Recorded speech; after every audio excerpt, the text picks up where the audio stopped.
అందరికీ నమస్కారం. ఈరోజు మరొక మంచి వీడియోతో మళ్ళీ మీ ముందుకొచ్చేసానండి. ఈరోజు మన వీడియోలో క్యాప్సికమ్ టమాటా పచ్చడిని ఈజీగా, టేస్టీగా ఏ విధంగా తయారు చేసుకోవాలి అనేది ఈరోజు మన వీడియోలో ఉందండి. చూడని వారు ఎవరైనా ఉంటే ఒక్కసారి చూసి ట్రై చేయండి. ఎలా వచ్చిందనేది మీ ఫీడ్బ్యాక్ని అందించండి. మీ ఫీడ్బ్యాక్ అందించడం వల్ల మరిన్ని వీడియోలు చేయడానికి అవకాశం ఉంటుంది. అలాగే నచ్చితే లైక్ చేసి, షేర్ చేసి మన ఛానల్ని సబ్స్క్రైబ్ చేసుకోండి.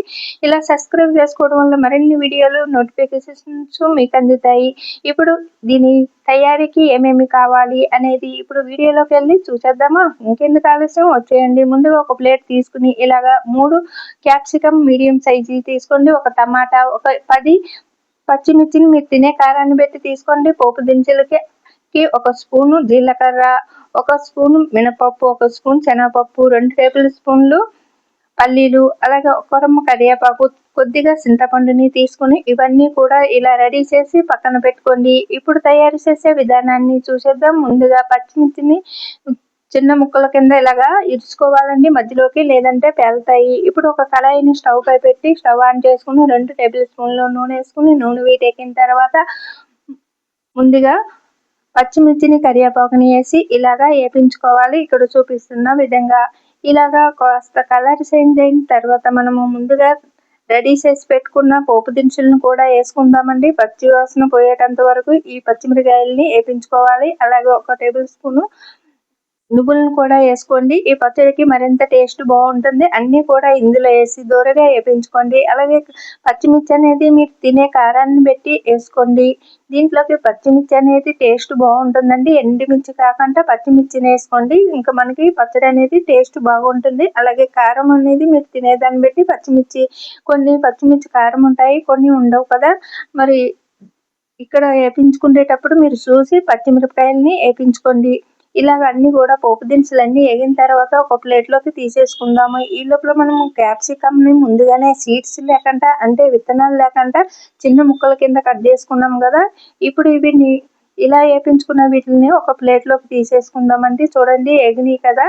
ఇలాగా మనము ఇక్కడ కాస్త వీడియో లెంత్ అవుతుంది, ఎందుకంటే మనము ఈ ప్రాసెస్ అంతా నెమ్మదిగా చేస్తున్నాము కాబట్టి. ఎందుకంటే మంట అనేది మీడియంలో పెట్టుకుని చేస్తున్నాము. మరి హైలో పెట్టినాం అనుకోండి పోపు దినుసులన్నీ కూడా మనకి మాడిపోతాయి. కాబట్టి ఏ వంట అయినా సరే మనం కాస్త మంట అనేది తగ్గించి నెమ్మదిగా చేసుకుంటే మరి వండిన వంటకం అనేది టేస్ట్ బాగుంటుంది. అలాగే మీరు దగ్గరగా ఉండి అన్ని కలుపుకుంటూ చేసుకునేటట్టయితే మంట అనేది మీకు అడ్జస్ట్ చేసుకుంటూ మీకు ఏ విధంగా వీలవుతుందో అదే విధంగా చేసుకోండి. ఇప్పుడు అయితే ఇలాగా నేనైతే ఇప్పుడు వేపించుకున్నాయి ఒక ప్లేట్లోకి తీసుకొచ్చుకుంటున్నానండి. అదే కళాయిలోకి మళ్ళీ 2 టేబుల్ స్పూన్లు నూనె వేసి మనం ముందుగా కట్ చేసి పెట్టుకున్న క్యాప్సికమ్ ముక్కల్ని వేసుకుందాము. ఈ లోపల ఈ పోపు దినుసులు కూడా మనకి చల్లారుతాయి. చూడండి ఇలాగా వేపించుకున్నవన్నీ కూడా ఒక ప్లేట్లోకి తీసేసుకుందాము. చూసారు కదా, ఇలా అన్ని తీసుకుని పక్కన పెట్టేసుకుందాము. ఇప్పుడు అదే కడాయిలోకి మనము ముందుగా కొద్దిగా నూనె వేసుకుని క్యాప్సికమ్ ముక్కల్ని, అంటే ఇవి బెంగళూరు పచ్చిమిర్చి అంటారు, కొన్ని చోట్ల దొడ్డి మిర్చి అని కూడా అంటారండి. ఇప్పుడు వీటిని కూడా వేసుకుని మనము దూరంగా మంట అనేది అడ్జస్ట్ చేసుకుంటూ మీడియంలోకి, అలాగే ఇలాగా సిమ్లో పెట్టుకుంటూ అడ్జస్ట్ చేసుకుంటూ వీటిని వేపించుకోండి. ఇవి కాస్త కలర్ చేంజ్ అయిన తర్వాత వీటితో పాటు టమాటా ముక్కలను కూడా వేసి వేపించుకుందాము. ఇలా టమాటా వేయడం వల్ల ఈ పచ్చడికి మరింత టేస్ట్ బాగుంటుందండి. ఇవి గ్రీన్గా చాలా కలర్ఫుల్గా కనిపిస్తున్నాయి కదా.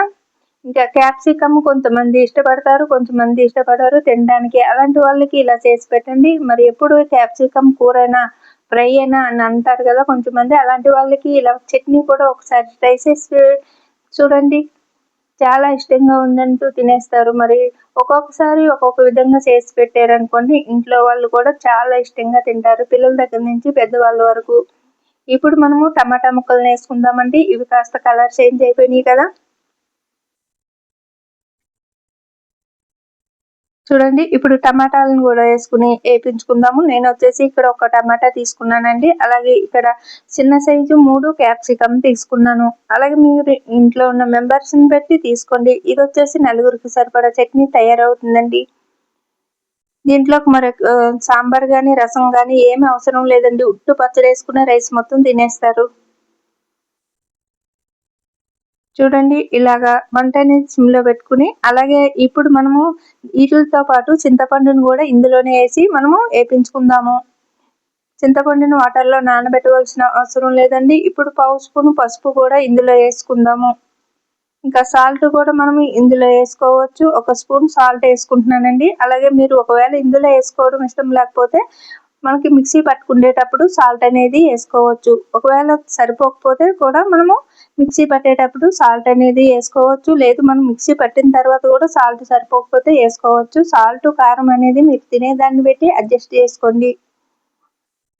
ఇలాగ టమాటా ముక్కలు కూడా మనకి మెత్తగా అయ్యేటంత వరకు వేపించుకుని మనము పక్కకు దింపేసుకుందాము. మరి మగ్గవలసిన అవసరం లేదండి. కాస్త మగ్గితే సరిపోతుంది. చూసారుగా ఇలాగా వేపించుకోవాలి. ఇలా వేపించుకున్న ఈ క్యాప్సికమ్ ముక్కలు, అలాగే టమాటా ముక్కలు, అలాగే ఇందులోని చింతపండు కూడా వేసి వేపించుకుంటున్నాము. చూడండి ఈ పచ్చడి మనకి 2 రోజులు నిలువ కూడా ఉంటుంది బయట పెట్టిన. ఎందుకంటే దీంట్లో వాటర్ వేయకుండా మనం చేస్తాం కాబట్టి. ఇప్పుడు ఇవన్నీ కూడా మనము స్టవ్ ఆపేసుకుని పక్కన పెట్టేసుకుని చల్లారిన తర్వాత ఒక 2 మినిట్స్ అలా పక్కన ఉంచితే మనకి చల్లారిపోతాయండి. చల్లారిపోయిన తర్వాత మనం ఒక మిక్సీ గిన్నె తీసుకుని దాంట్లో వేసుకుని ఈ పచ్చడి అనేది మిక్సీ పట్టేసుకుందాము. ఒకవేళ మీకు పలసగా కావాలంటే కాస్త వాటర్ వేసుకుని కూడా మిక్సీ పట్టుకోవచ్చు. అలాగే ఈ పచ్చడి వచ్చేసి మనకి రైస్లో కూడా చాలా బాగుంటుంది. అలాగే ఇడ్లీ దోశల్లో కూడా చాలా బాగుంటుందండి. ఇలా తయారు చేసుకుంటే కాస్త పలచగా వాటర్ కలుపుకుంటే చట్నీ అయిపోతుంది. ఇప్పుడు మనము మిక్సీ పట్టేసుకుని పచ్చడి రెడీ చేసుకున్నాం కదా. పోపు దినుసులకి చూసేద్దాము.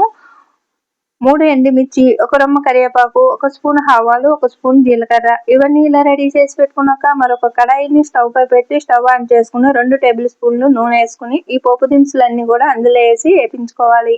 ఇలాగా పచ్చళ్ళకి పోపు పెట్టుకోవడం వల్ల పచ్చడి అనేది టేస్ట్ మరింత పెరుగుతుంది. చూడండి ఇలాగ కలుపుకుంటూ సన్నని మంట మీద ఈ పోపు దినుసులన్నీ కూడా వేగిన తర్వాత పచ్చడిని ఇందులో వేసి కలుపుకోవచ్చు. అలాగే లేదు అంటే మరొక బౌల్స్లోకి పచ్చడిని తీసేసుకుని అందులో కూడా పోపు వేసుకోవచ్చు. మీ వీలుని బట్టి మీరు ఏ విధంగా పోపు పెట్టుకోవాలి అనేది ఆలోచించండి.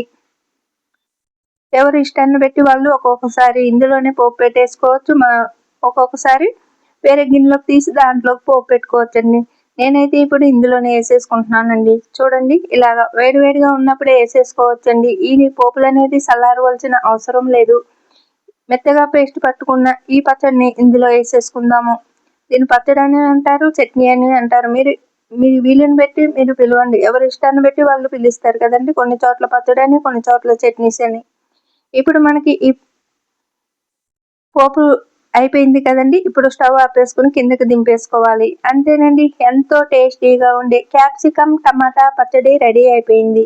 ఇప్పుడు పోపు దినుసులన్నీ కూడా మనము కలిసేటట్టు కలిపేసుకుని వేడివేడి అన్నంలో కానీ, లేదు మామూలుగా ఉన్న రైస్లో కానీ దేంట్లోకైనా కూడా చాలా బాగుంటుందండి.